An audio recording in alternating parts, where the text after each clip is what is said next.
ಶ್ರೀ ಗುರುಭ್ಯೋ ನಮಃ. ಆತ್ಮೀಯ ಶ್ರೀ ಬಸವೇಶ್ವರ ಜ್ಯೋತಿಷ್ಯ ಯೂಟ್ಯೂಬ್ ಚಾನಲ್ ನನ್ನ ಪ್ರೀತಿಯ ವೀಕ್ಷಕರಿಗೆ ಆರ್ಥಿಕ ಸುಸ್ವಾಗತವನ್ನು ಬಯಸ್ತೇನೆ. ಪ್ರೀತಿಯ ವೀಕ್ಷಕರೇ, ಅಕ್ಟೋಬರ್ ತಿಂಗಳ ಕುಂಭ ರಾಶಿಯ ಮಾಸಿಕ ಭವಿಷ್ಯವನ್ನು ನಾವು ನೋಡ್ತಾ ಇದ್ದೀವಿ. ಕುಂಭ ರಾಶಿಯವರಿಗೆ ಏನೇನು ಶುಭ ಫಲ ಇದೆ ಅನ್ನುವಂಥದ್ದು ತಿಳಿದುಕೊಂಡು ಬರೋಣ. ಅಥವಾ ಯಾವ ಗ್ರಹದಿಂದ ಎಚ್ಚರಿಕೆಯನ್ನು ವಹಿಸಿಕೊಳ್ಬೇಕು, ಯಾವ ಗ್ರಹದಿಂದ ಅತ್ಯಂತ ಶುಭ ಫಲಗಳನ್ನು ತಾವು ಕಾಣ್ತೀರಾ ಅಂತ.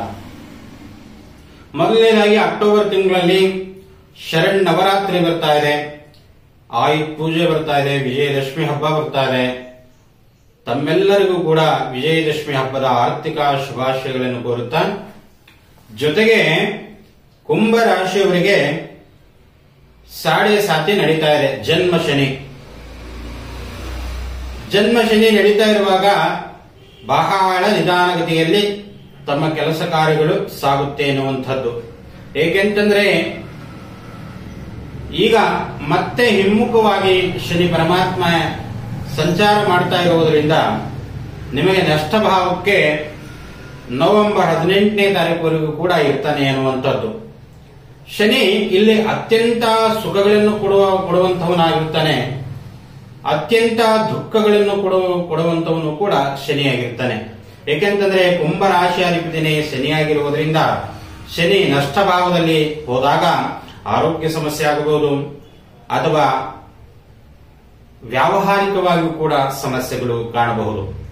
ಹೀಗೆ ನಾವು ಜನ್ಮದಲ್ಲಿ ಶನಿ ಇರ್ತಾನೆ, ಜೊತೆಗೆ ಕುಟುಂಬ ಭಾವದಲ್ಲಿ ರಾಹು ಇದ್ದಾನೆ, ಜೊತೆಗೆ ಚತುರ್ಥದಲ್ಲಿ ಗುರು ಇದ್ದಾನೆ, ಪಂಚಮದಲ್ಲಿ ಕುಜ ಇದ್ದಾನೆ, ಷಷ್ಠ ಭಾವದಲ್ಲಿ ಕೂಡ ಕುಜ ಸಂಚಾರವನ್ನ ಮಾಡ್ತಾ ಇದ್ದಾರೆ. ಇನ್ನ ಅಷ್ಟಮ ಭಾವದಲ್ಲಿ ಕೇತು ಸಂಚಾರವನ್ನು ಮಾಡ್ತಾ ಇದ್ದಾರೆ, ನವಮ ಭಾವದಲ್ಲಿ ರವಿ ಬುಧ ಸಂಚಾರವನ್ನು ಕೂಡ ಮಾಡ್ತಾ ಇದ್ದಾರೆ, ಶುಕ್ರ ದಶಮ ಭಾವದಲ್ಲಿ ಸಂಚಾರವನ್ನು ಮಾಡ್ತಾ ಇದ್ದಾರೆ. ಒಟ್ಟಾರೆಯಾಗಿ ನಾವು ಈ ಗ್ರಹಗಳ ಪರಿವರ್ತನೆಯನ್ನು ನೋಡ್ಕೊಂಡು ಬಂದ್ವಿ. ಈ ಗ್ರಹಗಳಿಂದ ಶನಿಯಿಂದ ನಾವು ಮೊದಲೇ ನೋಡ್ಕೊಂಡ್ವಿ.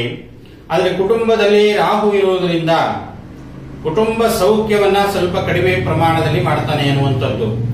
ಅಥವಾ ಸಾಂಸಾರಿಕ ಜೀವನ ಆಗಿರಬಹುದು, ಅಥವಾ ದಾಂಪತ್ಯ ಜೀವನ ಆಗಿರಬಹುದು, ಹೆಂಡತಿಯ ಮಾತು ಗಂಡ ಕೇಳದೇ ಇರಬಹುದು, ಅಥವಾ ಗಂಡನ ಮಾತು ಹೆಂಡತಿ ಕೇಳದೇ ಇರಬಹುದು, ಅಥವಾ ಅತ್ತೆ ಸೊಸೆಯ ಮಧ್ಯೆ ಜಗಳ ಆಗಬಹುದು, ಅಥವಾ ಸೊಸೆಯ ಅತ್ತೆಯ ಮಧ್ಯೆ ಜಗಳ ಆಗಬಹುದು.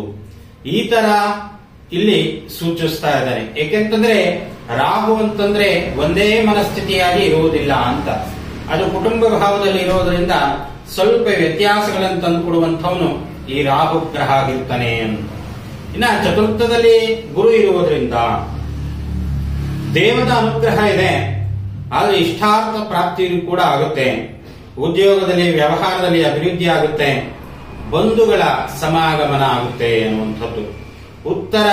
ಉತ್ತಮವಾಗಿ ಸಮಾಗಮನ ಆಗುತ್ತೆ, ಸಂತೋಷವನ್ನ ಕಾಣ್ತೀರಾ, ಒಬ್ಬರನ್ನ ಒಬ್ರು ಪ್ರೀತಿ ವಿಶ್ವಾಸದಿಂದ ಅವರನ್ನ ಮಾತನಾಡಿಸುವುದು, ಇಂಥವೆಲ್ಲವೂ ಕೂಡ ಸನ್ನಿವೇಶ ಈ ಅಕ್ಟೋಬರ್ ತಿಂಗಳಲ್ಲಿ ಕುಂಭ ರಾಶಿಯವರಿಗೆ ಆಗುತ್ತೆ ಎನ್ನುವಂಥದ್ದು. ಇನ್ನ ಕುಜನಿಂದ ಖನಿಜ ವಸ್ತುಗಳಿಗೆ ಉತ್ತಮ ಲಾಭ ಆಗುತ್ತೆ ಅನ್ನುವಂಥದ್ದು, ಅಥವಾ ಗ್ರಾನೈಟ್ ಬಿಸ್ನೆಸ್ ಮಾಡುವಂತವರಿಗೆ ಕೂಡ ಉತ್ತಮ ಲಾಭ ಆಗುವಂಥದ್ದು ಇಲ್ಲಿ ಸೂಚಿಸ್ತಾ ಇದೆ. ಜನ್ಮದಲ್ಲಿ ಶನಿ ಇರುವುದರಿಂದ ಆ ರೀತಿಯಾಗಿ ಪರಿಣಾಮಗಳು ಕೂಡ ಬೀಳ್ತವೆ ಅನ್ನುವಂಥದ್ದು. ಇನ್ನ ಬುಧನಿಂದ ಚಂಚಲತೆಯಿಂದ ವಿದ್ಯಾರ್ಥಿಗಳಿಗೆ ಸ್ವಲ್ಪ ಹಿನ್ನಡೆ ಆಗ್ಬಹುದು, ತುಂಬಾ ರಜೆ ಹಾಕುವಂತದ್ದಾಗಬಹುದು. ವಿದ್ಯಾರ್ಥಿಗಳು ನನಗೆ ಜ್ವರ ಬಂದಿದೆ ಅಂತ ಸುಮ್ನೆ ಕೆಲವೊಬ್ರು, ಎಲ್ಲಾ ವಿದ್ಯಾರ್ಥಿಗಳಿಗೆ ಅಲ್ಲ, ಸ್ಕೂಲಿಗೆ ಹೋಗೋದು ಹತ್ತುತ್ತೆ ಅನ್ನುವಂಥದ್ದು ಅವರ ಯೋಚನೆ. ಆದ್ರಿಂದ ಕೆಲವು ಬಾರಿ ಸುಳ್ಳುಗಳನ್ನ ಹೇಳಿ, ವಿಪರೀತವಾಗಿ ನನಗೆ ಜ್ವರ ಬಂದಿದೆ ಅಂತ ಸುಳ್ಳನ್ನ ಹೇಳಿ ರಜೆ ಹಾಕುವಂಥದ್ದು ಕೂಡ ಸನ್ನಿವೇಶಗಳು ಇದಾವೆ. ಹಾಗಾಗಿ ಮಕ್ಕಳಿಗೆ, ವಿಶೇಷವಾಗಿ ತಂದೆ ತಾಯಿಗಳು ಬಹಳ ಜವಾಬ್ದಾರಿಯಿಂದ ತನ್ನ ಮಗನಿಗೆ ಏನು ಇಷ್ಟಾರ್ಥ ಆಗುತ್ತೆ ಅನ್ನುವಂಥದ್ದು ಅದನ್ನು ತಿಳಿದುಕೊಂಡು ವಿದ್ಯಾರ್ಥಿಗಳಿಗೆ, ಮಕ್ಕಳಿಗೆ ಓದಿನಲ್ಲಿ ಆಸಕ್ತಿಯನ್ನು ಉಂಟು ಮಾಡಿ ಅನ್ನುವಂಥದ್ದು. ಇನ್ನ ದಶಮದಲ್ಲಿ ಶುಕ್ರನಿರುವುದರಿಂದ ಸಂಸಾರಿಕ ಜೀವನದಲ್ಲಿ ಕೂಡ ಸುಖವನ್ನು ಕೊಡ್ತಾನೆ ಅನ್ನುವಂಥದ್ದು ಶುಕ್ರ. ಅಷ್ಟೈಶ್ವರ್ಯಗಳನ್ನು ಕೂಡ ಕೊಡುವಂಥವನು ಈ ಶುಕ್ರನಾಗಿರ್ತಕ್ಕಂಥದ್ದು. ಬಹಳ ಒಳ್ಳೆಯದು. ಆದ್ರಿಂದ ಶುಕ್ರ ಗ್ರಹನಿಂದ ದೇವಿಯ ಆರಾಧನೆಯನ್ನ ಮಾಡ್ಕೊಳ್ಳಿ, ತಾಯಿ ಚಾಮುಂಡೇಶ್ವರಿಯ ಆರಾಧನೆಯನ್ನ ಮಾಡ್ಕೊಳ್ಳಿ, ತಾಯಿ ದುರ್ಗಾ ಪರಮೇಶ್ವರಿಯ ಆರಾಧನೆಯನ್ನ ಮಾಡ್ಕೊಳ್ಳಿ. ತುಂಬಾ ಒಳ್ಳೆಯದು. ಯಾವುದೇ ಕಷ್ಟಗಳು ಬಂದರೂ ಕೂಡ ಅದನ್ನ ನಿವಾರಣೆ ಮಾಡುವಂತಹ ಶಕ್ತಿ ತಾಯಿ ದುರ್ಗಾ ಪರಮೇಶ್ವರಿಗೆ ಮತ್ತು ಚಾಮುಂಡೇಶ್ವರಿ ದೇವಿಗೆ ಇರುತ್ತೆ ಅನ್ನುವಂಥದ್ದು. ಹಾಗಾಗಿ ನೋಡಿ, ಶನಿಯ ಕಾಟದಿಂದ ನಾವು ಹೇಗೆ ತಪ್ಪಿಸ್ಕೊಳ್ಬೇಕು. ನಮಗೂ ಕೂಡ 7 ಶನಿ ನಡೀತಾ ಇದೆ, 7.5 ನಡೀತಾ ಇದೆ ಅಂತಂದ್ರೆ, ಕುಂಭ ರಾಶಿಯವರಿಗೆ ಶನಿ ಪರಮಾತ್ಮನ ಮೂಲ ಮಂತ್ರವನ್ನ ಜಪನೆ ಮಾಡಿ. ಶಂ ಶನೇಶ್ವರಾಯ ನಮಃ ಅಂತ 9 ಬಾರಿ ಅಥವಾ 11 ಬಾರಿ ಅಥವಾ 28 ಬಾರಿ ಅಥವಾ 48 ಬಾರಿಗಳ ಕಾಲ ಶಂ ಶನೇಶ್ವರಾಯ ನಮಃ ಅಂತ ಮೂಲ ಮಂತ್ರವನ್ನ ಜಪನೆಯನ್ನ ಮಾಡಿದ್ರೆ ತುಂಬಾ ಒಳ್ಳೆಯದು. ನಿಮ್ಮ ರೋಗ ನಿವಾರಣೆ ಆಗುತ್ತೆ, ಆರೋಗ್ಯ ವೃದ್ಧಿ ಆಗುತ್ತೆ, ವ್ಯಾಪಾರ ಅಭಿವೃದ್ಧಿ ಆಗುತ್ತೆ.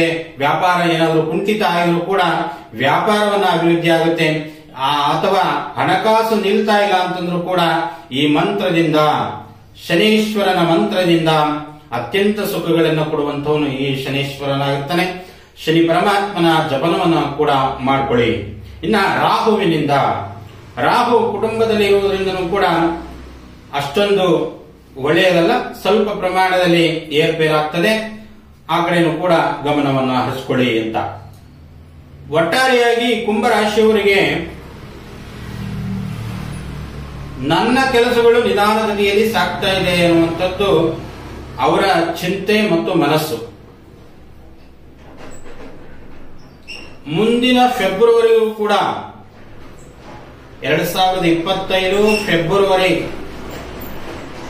ತಿಂಗಳವರೆಗೂ ಕೂಡ ಶನಿ ಪರಮಾತ್ಮ ನಿಮ್ಮ ಮನೆಯಲ್ಲೇ ಸ್ಥಿತನಾಗಿರ್ತಾನೆ ಎನ್ನುವಂಥದ್ದು.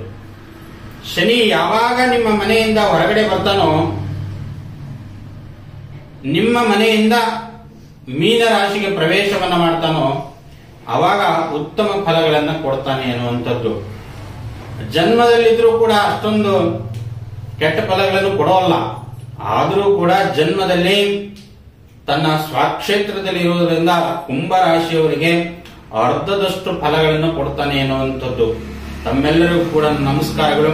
ಶ್ರೀ ಬಸವೇಶ್ವರ ಜ್ಯೋತಿಷ್ಯ ಯೂಟ್ಯೂಬ್ ಚಾನಲ್ ಸಬ್ಸ್ಕ್ರೈಬ್ ಮಾಡೋದನ್ನ ಮರಿಬೇಡಿ ಅಂತ ಹೇಳ್ತಾ ನನ್ನ ನಮಸ್ಕಾರಗಳು.